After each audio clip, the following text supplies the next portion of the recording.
The Great Gatsby. There was music from my neighbor's house through the summer nights. In his blue gardens, men and girls came and went like moths among the whisperings and the champagne and the stars. At high tide in the afternoon, I watched his guests diving from the tower of his raft or taking the sun on the hot sand of his beach, while his two motorboats slit the waters of the Sound, drawing aquaplanes over cataracts of foam. On weekends, his Rolls-Royce became an omnibus, bearing parties to and from the city between 9 in the morning and long past midnight, while his station wagon scampered like a brisk yellow bug to meet all trains.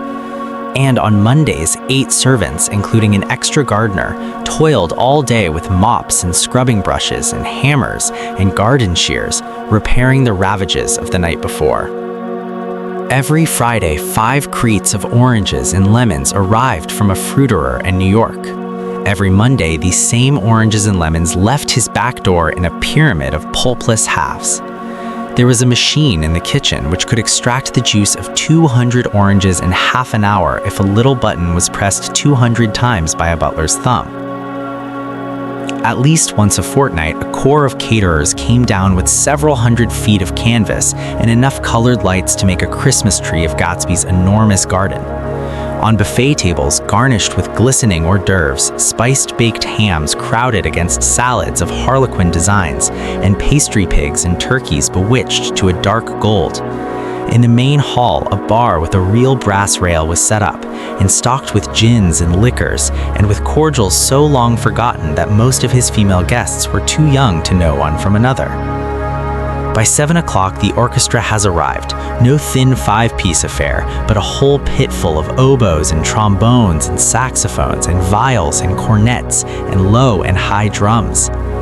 The last swimmers have come in from the beach now and are dressing upstairs.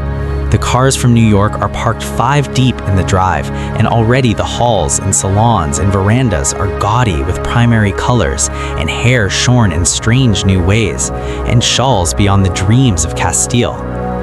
The bar is in full swing, and floating rounds of cocktails permeate the garden outside until the air is alive with chatter and laughter and casual innuendo and introductions forgotten on the spot and enthusiastic meetings between women who never knew each other's names.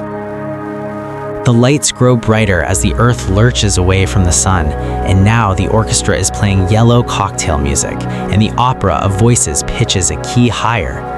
Laughter is easier, minute by minute, spilled with prodigality, tipped out at a cheerful word. The groups change more swiftly, swell with new arrivals, dissolve and form in the same breath. Already there are wanderers, confident girls who weave here and there among the stouter and more stable, become for a sharp, joyous moment the center of a group, and then, excited with triumph, glide on through the sea change of faces and voices and color under the constantly changing light. Suddenly, one of these gypsies in trembling opal seizes a cocktail out of the air, dumps it down for courage, and moving her hands like Frisco, dances out alone on the canvas platform. A momentary hush. The orchestra leader varies his rhythm obligingly for her, and there's a burst of chatter as the erroneous news goes around that she is Gilda Gray's understudy from the Follies. The party has begun. I believe that on the first night I went to Gatsby's house, I was one of the few guests who had actually been invited. People were not invited, they went there. They got into automobiles which bore them out to Long Island, and somehow they ended up at Gatsby's door. Once there, they were introduced by somebody who knew Gatsby, and after that they conducted themselves according to the rules of behavior associated with amusement parks.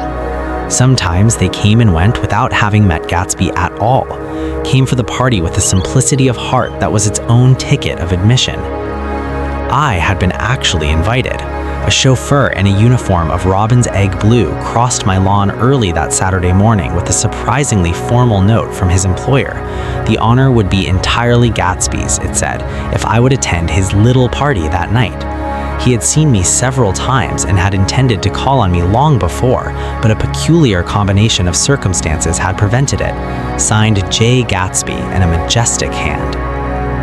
Dressed up in white flannels, I went over to his lawn a little after 7 and wandered around rather ill at ease among swirls and eddies of people I didn't know, though here and there was a face I'd noticed on the commuting train. I was immediately struck by the number of young Englishmen dotted about, all well-dressed, all looking a little hungry, and all talking in low, earnest voices to solid and prosperous Americans. I was sure that they were selling something, bonds or insurance or automobiles.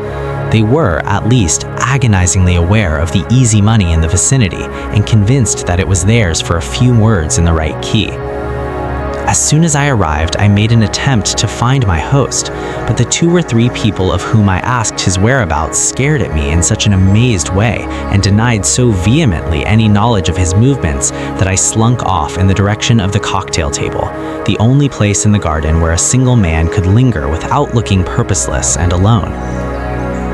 I was on my way to get roaring drunk from sheer embarrassment when Jordan Baker came out of the house and stood at the head of the marble steps, leaning a little backward and looking with contemptuous interest down into the garden. Welcome or not, I found it necessary to attach myself to someone before I should begin to address cordial remarks to the passers-by. "Hello," I roared, advancing toward her. My voice seemed unnaturally loud across the garden. "I thought you might be here," she responded absently as I came up. "I remembered you lived next door to—" She held my hand impersonally as a promise that she'd take care of me in a minute and gave ear to 2 girls in twin yellow dresses who stopped at the foot of the steps. "Hello," they cried together. "Sorry you didn't win." That was for the golf tournament. She had lost in the finals the week before. "You don't know who we are," said one of the girls in yellow, "but we met you here about a month ago." "You've dyed your hair since then," remarked Jordan, and I started, but the girls had moved on casually, and her remark was addressed to the premature moon, produced like the supper, no doubt, out of a caterer's basket. With Jordan's slender golden arm resting in mine, we descended the steps and sauntered about the garden. A tray of cocktails floated at us through the twilight, and we sat down at a table with the 2 girls in yellow and 3 men, each one introduced to us as Mr. Mumble. "Do you come to these parties often?" inquired Jordan of the girl beside her. "The last one was the one I met you at," answered the girl in an alert, confident voice. She turned to her companion. "Wasn't it for you, Lucille?" "It was for Lucille, too." "I like to come," Lucille said. "I never care what I do, so I always have a good time. When I was here last, I tore my gown on a chair, and he asked me my name and address. Inside of a week, I got a package from Carraway's with a new evening gown in it." "Did you keep it?" asked Jordan. "Sure I did. I was going to wear it tonight, but it was too big in the bust and had to be altered. It was gas blue with lavender beads, $265. "There's something funny about a fellow that'll do a thing like that," said the other girl eagerly. "He doesn't want any trouble with anybody." "Who doesn't?" I inquired. "Gatsby. Somebody told me." The 3 girls and Jordan leaned together confidentially. "Somebody told me they thought he killed a man once." A thrill passed over all of us. The 3 Mr. Mumbles bent forward and listened eagerly. "I don't think it's so much that," Lucille argued skeptically. "It's more that he was a German spy during the war." One of the men nodded in confirmation. "I heard that from a man who knew all about him, grew up with him in Germany," he assured us positively. "Oh no," said the first girl. "It couldn't be that because he was in the American army during the war." As her credulity switched back to her, she leaned forward with enthusiasm. "You look at him sometimes when he thinks nobody's looking at him. I bet he killed a man." She narrowed her eyes and shivered. Lucille shivered. We all turned and looked around for Gatsby. It was testimony to the romantic speculation he inspired that there were whispers about him from those who found little that it was necessary to whisper about in this world. The first supper, there would be another one after midnight, was now being served, and Jordan invited me to join her own party who were spread around a table on the other side of the garden. There were 3 married couples and Jordan's escort, a persistent undergraduate given to violent innuendo and obviously under the impression that sooner or later Jordan was going to yield him up her person to a greater or lesser degree. Instead of rambling, this party had preserved a dignified homogeneity and assumed to itself the function of representing the staid nobility of the countryside. East Egg condescending to West Egg and carefully on guard against its spectroscopic gaiety. "Let's get out," whispered Jordan after a somehow wasteful and inappropriate half hour. "This is much too polite for me."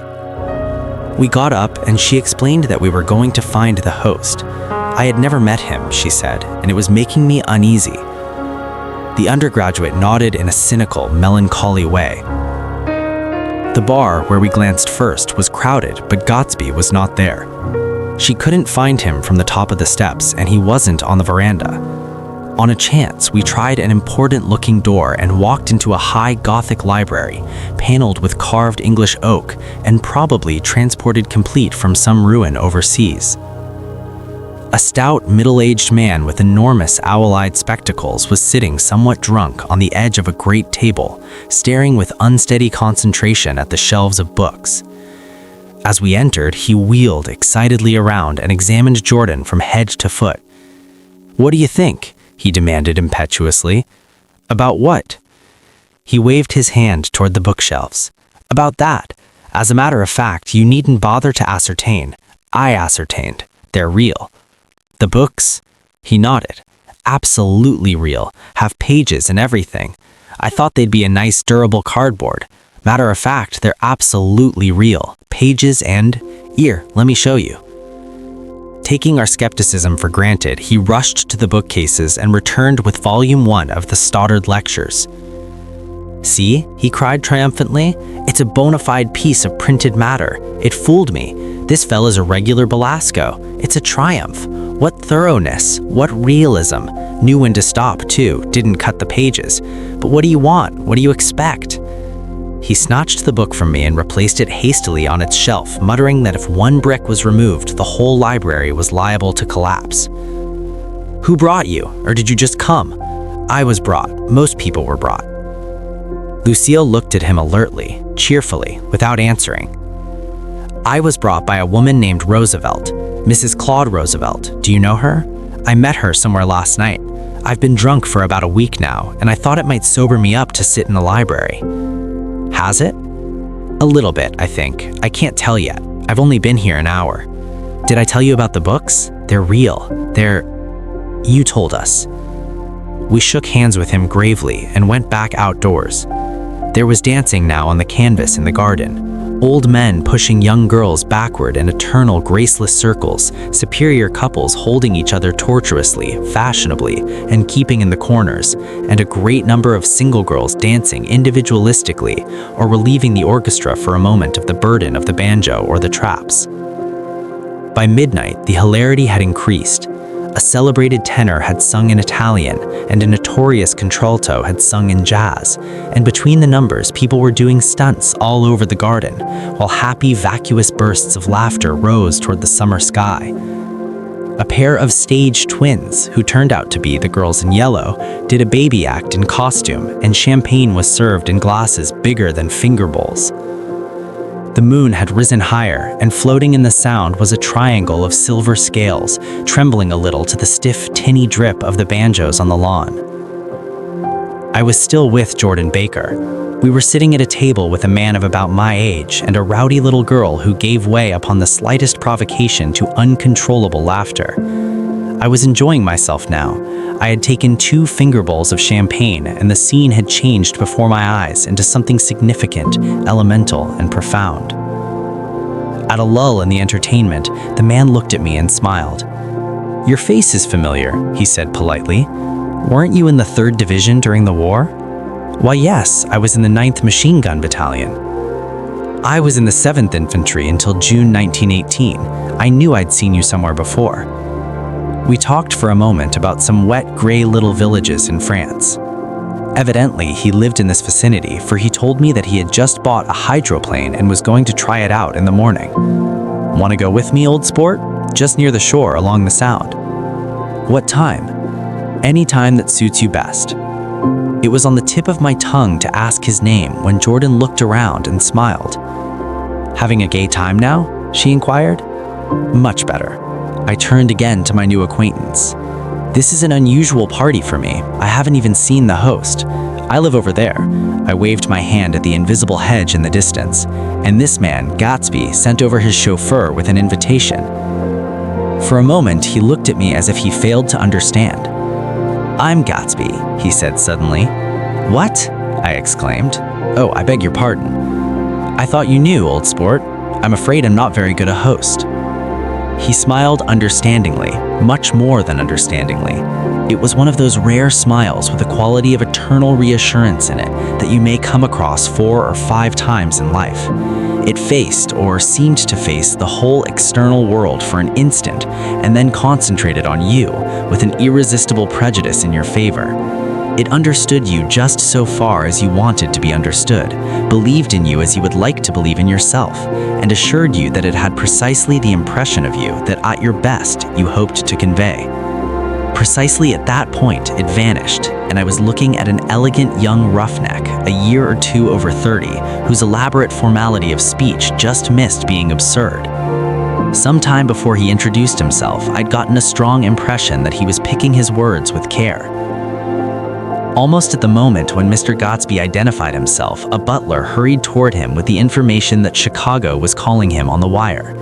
He excused himself with a small bow that included each of us in turn. "If you want anything, just ask for it, old sport," he urged me. "Excuse me, I will rejoin you later." When he was gone, I turned immediately to Jordan, constrained to assure her of my surprise. I had expected that Mr. Gatsby would be a florid and corpulent person in his middle years. "Who is he?" demanded I. "Do you know?" "He's just a man named Gatsby." "Where is he from, I mean, and what does he do?" "Now you're started on the subject," she answered with a wan smile. "Well, he told me once he was an Oxford man." A dim background started to take shape behind him, but at her next remark, it faded away. "However, I don't believe it." "Why not?" "I don't know," she insisted. "I just don't think he went there."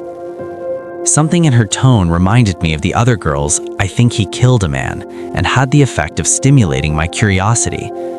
I would have accepted without question the information that Gatsby sprang from the swamps of Louisiana or from the Lower East Side of New York. That was comprehensible, but young men didn't, at least in my provincial inexperience, I believed they didn't, drift coolly out of nowhere and buy a palace on Long Island Sound. "Anyway, he gives large parties," said Jordan, changing the subject with an urbane distaste for the concrete. "And I like large parties. They're so intimate. At small parties, there isn't any privacy." There was a boom of a bass drum, and the voice of the orchestra leader rang out suddenly above the echolalia of the garden. "Ladies and gentlemen," he cried, "at the request of Mr. Gatsby, we are going to play for you Mr. Vladimir Tolstoy's latest work that attracted so much attention at Carnegie Hall last May. If you read the papers, you know there was a big sensation." He smiled with jovial condescension and added, "some sensation," whereupon everybody laughed. "The piece is known," he concluded lustily, "as Vladimir Tolstoy's Jazz History of the World." The nature of Mr. Tolstoy's composition eluded me because just as it began, my eyes fell on Gatsby standing alone on the marble steps and looking from one group to another with approving eyes. His tan skin was drawn attractively tight on his face, and his short hair looked as though it were trimmed every day. I could see nothing sinister about him. I wondered if the fact that he was not drinking helped to set him off from his guests, for it seemed to me that he grew more correct as the fraternal hilarity increased. When the Jazz History of the World was over, girls were putting their heads on men's shoulders in a puppyish convivial way. Girls were swooning backward playfully into men's arms, even into groups, knowing that someone would arrest their falls. But no one swooned backward on Gatsby, and no French bob touched Gatsby, and no singing quartets were formed with Gatsby's head for one link. "Beg your pardon." Gatsby's butler was suddenly standing beside us. "Miss Baker?" he inquired.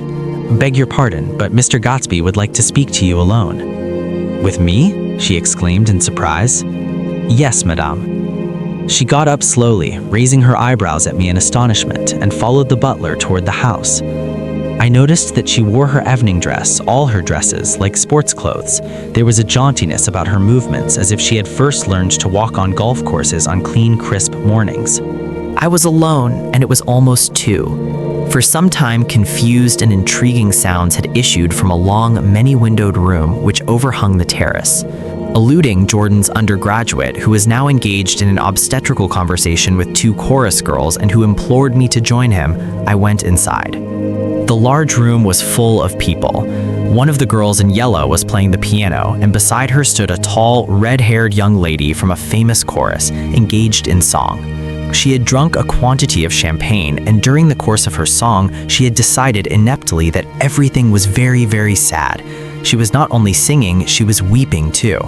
Whenever there was a pause in the song, she filled it with gasping, broken sobs, and then took up the lyric again in a quavering soprano. The tears coursed down her cheeks, not freely, however, for when they came into contact with her heavily beaded eyelashes, they assumed an inky color and pursued the rest of their way in slow black rivulets. A humorous suggestion was made that she sing the notes on her face, whereupon she threw up her hands, sank into a chair, and went off into a deep finus sleep. "She had a fight with a man who says he's her husband," explained a girl at my elbow. I looked around. Most of the remaining women were now having fights with men said to be their husbands. Even Jordan's party, the quartet from East Egg, were rent asunder by dissension. One of the men was talking with curious intensity to a young actress, and his wife, after attempting to laugh at the situation in a dignified and indifferent way, broke down entirely and resorted to flank attacks. At intervals, she appeared suddenly at his side like an angry diamond and hissed, "You promised," into his ear. The reluctance to go home was not confined to wayward men. The hall was at present occupied by two deplorably sober men and their highly indignant wives. The wives were sympathizing with each other in slightly raised voices. Whenever he sees him having a good time, he wants to go home. Never heard anything so selfish in my life. We're always the first ones to leave. So are we. "Well, we're almost the last tonight," said one of the men sheepishly. "The orchestra left half an hour ago." In spite of the wives' agreement that such malevolence was beyond credibility, the dispute ended in a short struggle, and both wives were lifted, kicking, into the night. As I waited for my hat in the hall, the door of the library opened, and Jordan Backer and Gatsby came out together. He was saying some last word to her, but the eagerness in his manner tightened abruptly into formality as several people approached him to say goodbye. Jordan's party were calling impatiently to her on the porch, but she lingered for a moment to shake hands. "I've just heard the most amazing thing," she whispered. "How long were we in there?" "Why, about an hour. It was simply amazing," she repeated abstractedly. "But I swore I wouldn't tell it, and here I am tantalizing you." She yawned gracefully in my face. "Please come and see me. Phone book. Under the name of Mrs. Sigourney Howard, my aunt." She was hurrying off as she talked. Her brown hand waved a jaunty salute as she melted into her party at the door. Rather ashamed that on my first appearance I had stayed so late, I joined the last of Gatsby's guests who were clustered around him. I wanted to explain that I'd hunted for him early in the evening and to apologize for not having known him in the garden. "Don't mention it," he enjoined me eagerly. "Don't give it another thought, old sport." The familiar expression held no more familiarity than the hand which reassuringly brushed my shoulder. "And don't forget we're going up in the hydroplane tomorrow morning at 9 o'clock. Then the butler, behind his shoulder, "Philadelphia wants you on the phone, sir." "All right, in a minute. Tell them I'll be right there. Good night. Good night. Good night." He smiled, and suddenly there seemed to be a pleasant significance in having been among the lost to go, as if he had desired it all along. "Good night, old sport.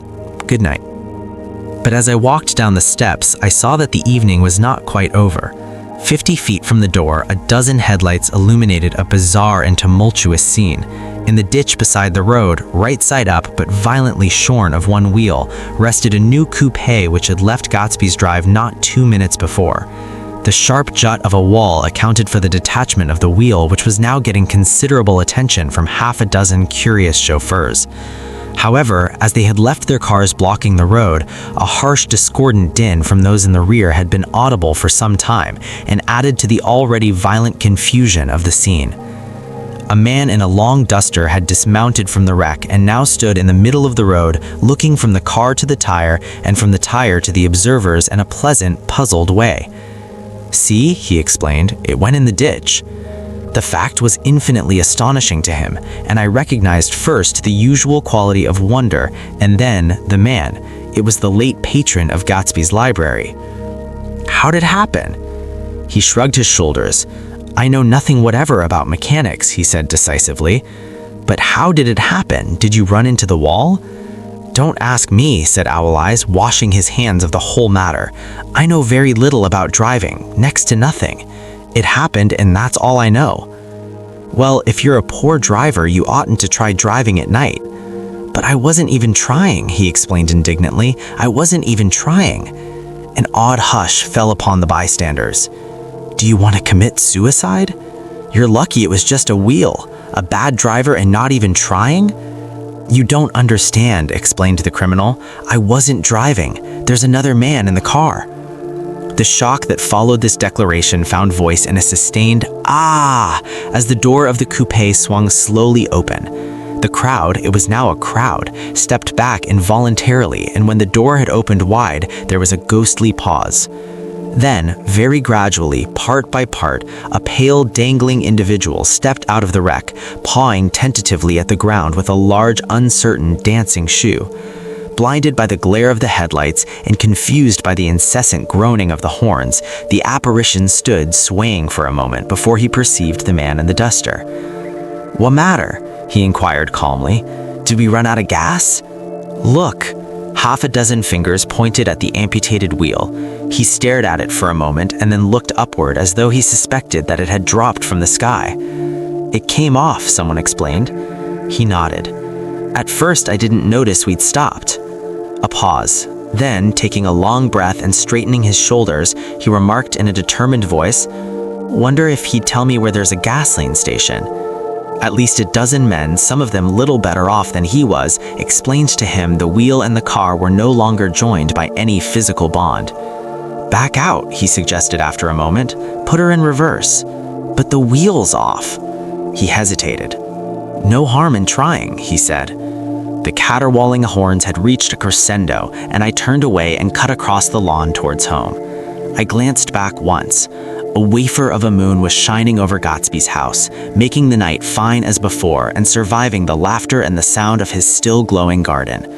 A sudden emptiness seemed to flow now from the windows and the great doors, endowing with complete isolation the figure of the host who stood on the porch, his hand up in a formal gesture of farewell. Reading over what I have written so far, I see I have given the impression that the events of 3 nights, several weeks apart, were all that absorbed me. On the contrary, they were merely casual events in a crowded summer, and until much later, they absorbed me infinitely less than my personal affairs. Most of the time I worked. In the early morning, the sun threw my shadow westward as I hurried down the white chasms of lower New York to the Probity Trust. I knew the other clerks and young bond salesmen by their first names and lunched with them in dark, crowded restaurants on little pig sausages and mashed potatoes and coffee. I even had a short affair with a girl who lived in Jersey City and worked in the accounting department, but her brother began throwing mean looks in my direction, so when she went on vacation in July, I let it blow quietly away. I took dinner usually at the Yale Club. For some reason, it was the gloomiest event of my day, and then I went upstairs to the library and studied investments in securities for a conscientious hour. There were generally a few rioters around, but they never came into the library, so it was a good place to work. After that, if the night was mellow, I strolled down Madison Avenue past the old Murray Hill Hotel and over 33rd Street to the Pennsylvania Station. I began to like New York, the racy, adventurous feel of it at night and the satisfaction that the constant flicker of men and women and machines gives to the restless eye. I liked to walk up Fifth Avenue and pick out romantic women from the crowd and imagine that in a few minutes I was going to enter into their lives and no one would ever know or disapprove. Sometimes, in my mind, I followed them to their apartments on the corners of hidden streets, and they turned and smiled back at me before they faded through a door into warm darkness. At the enchanted metropolitan twilight, I felt a haunting loneliness sometimes, and felt it in others, poor young clerks who loitered in front of windows waiting until it was time for a solitary restaurant dinner. Young clerks in the dusk, wasting the most poignant moments of night and life. Again at 8 o'clock, when the dark lanes of the 40s were 5 deep with throbbing taxicabs bound for the theater district, I felt a sinking in my heart. Forms leaned together in the taxis as they waited, and voices sang, and there was laughter from unheard jokes, and lighted cigarettes outlined unintelligible gestures inside. Imagining that I too was hurrying toward gaiety and sharing their intimate excitement, I wished them well. For a while, I lost sight of Jordan Baker, and then in midsummer, I found her again. At first, I was flattered to go places with her because she was a golf champion and everyone knew her name. Then it was something more. I wasn't actually in love, but I felt a sort of tender curiosity. The bored, haughty face that she turned to the world concealed something. Most affectations conceal something eventually, even though they don't in the beginning. And one day, I found what it was. When we were on a house party together up in Warwick, she left a borrowed car out in the rain with the top down and then lied about it. And suddenly I remembered the story about her that had eluded me that night at Daisy's.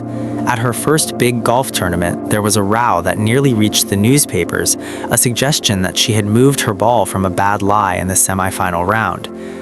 The thing approached the proportions of a scandal, then died away. A caddy retracted his statement, and the only other witness admitted that he might have been mistaken. The incident and the name had remained together in my mind. Jordan Baker instinctively avoided clever, shrewd men, and now I saw that this was because she felt safer on a plane where any divergence from a code would be thought impossible. She was incurably dishonest. She wasn't able to endure being at a disadvantage, and given this unwillingness, I suppose she had begun dealing in subterfuges when she was very young in order to keep that cool, insolent smile turned to the world and yet satisfy the demands of her hard, jaunty body. It made no difference to me. Dishonesty in a woman is a thing you never blame deeply. I was casually sorry, and then I forgot. It was on that same house party that we had a curious conversation about driving a car. It started because she passed so close to some workmen that our fender flicked a button on one man's coat. "You're a rotten driver," I protested. "Either you ought to be more careful or you oughtn't to drive at all." "I am careful." "No, you're not." "Well, other people are," she said lightly. "What's that got to do with it?" "They'll keep out of my way," she insisted. "It takes two to make an accident." "Suppose you met somebody just as careless as yourself." "I hope I never will," she answered. "I hate careless people. That's why I like you." Her gray, sun-strained eyes stared straight ahead, but she had deliberately shifted our relations, and for a moment I thought I loved her. But I am slow thinking and full of interior rules that act as brakes on my desires, and I knew that first I had to get myself definitively out of that tangle back home. I'd been writing letters once a week and signing them, "Love, Nick," and all I could think of was how, when that certain girl played tennis, a faint mustache of perspiration appeared on her upper lip. Nevertheless, there was a vague understanding that had to be tactfully broken off before I was free. Everyone suspects himself of at least one of the cardinal virtues, and this is mine. I am one of the few honest people that I have ever known.